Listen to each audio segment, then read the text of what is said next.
James is a mixed traffic engine. He can pull both freight cars and coaches. He's proud of his smart red paint, and so is his driver. Everyone says you brighten up their day, James. One morning, James whistled loudly at the other engines. Look at me. I am the smartest, most useful engine on the line. Rubbish, replied Thomas. We're all useful. Sir TheFattHatt says so, and he's head of the whole railway. You know what, James? Added Percy. What? Replied James. You're getting all puffed up.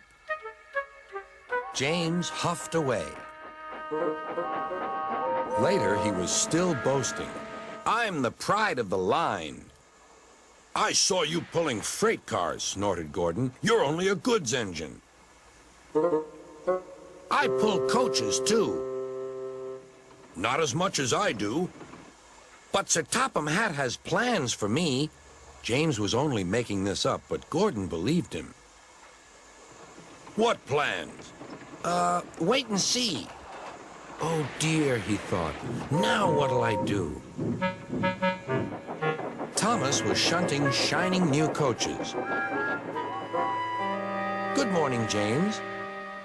Are those coaches for me? Asked James hopefully. No, these are for Gordon's Express. I'll fetch your freight cars next. But James was going to play a trick on the other engines. Actually, Thomas, I'm taking the coaches. Sir TheFattHatt asked me to tell you. What about the cars? Asked Thomas. Give them to Gordon. Come on, Thomas, said his driver. Orders are orders. So when James's driver returned, James was coupled to the coaches and he puffed away.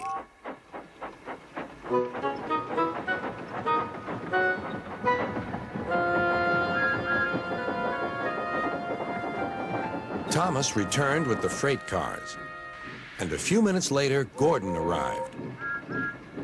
Where's the express? Thomas told him about James, and so here are your cars. Gordon was very cross, and so was his driver. Wait till Sir TheFattHatt hears about this. Meanwhile, James was enjoying himself enormously. What a clever plan! What a clever plan! He chuffed. Then he saw Sir TheFattHatt. Some jokes are funny, but not this one, James. You have caused confusion. Yes, sir, said James. You will now stay in your shed until you are wanted. The other engines teased James. I wonder who'll be pulling the express today, said Gordon. I expect it'll be you, replied Henry. James is stuck in the shed for being silly. James felt sad. Next morning, he went back to work. Hello, whistled Thomas. Good to see you out and about again. I'm sorry I tricked you, said James. Are these my cars? Yes, replied Thomas kindly. They are pleased to have you back. James set off to the harbor with his train of freight cars. He bustled about all day, pushing and pulling them into place.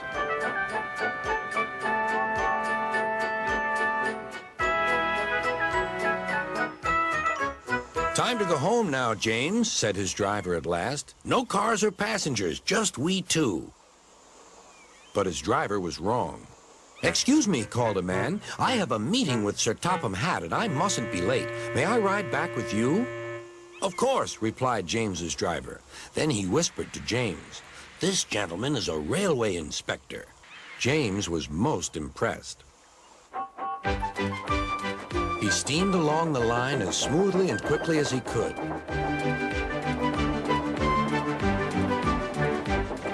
Sir TheFattHatt was waiting on the platform, and the railway inspector greeted him warmly. This clever engine gave me a splendid ride. You must be proud of him. Yes, indeed. Once again, you are a really useful engine.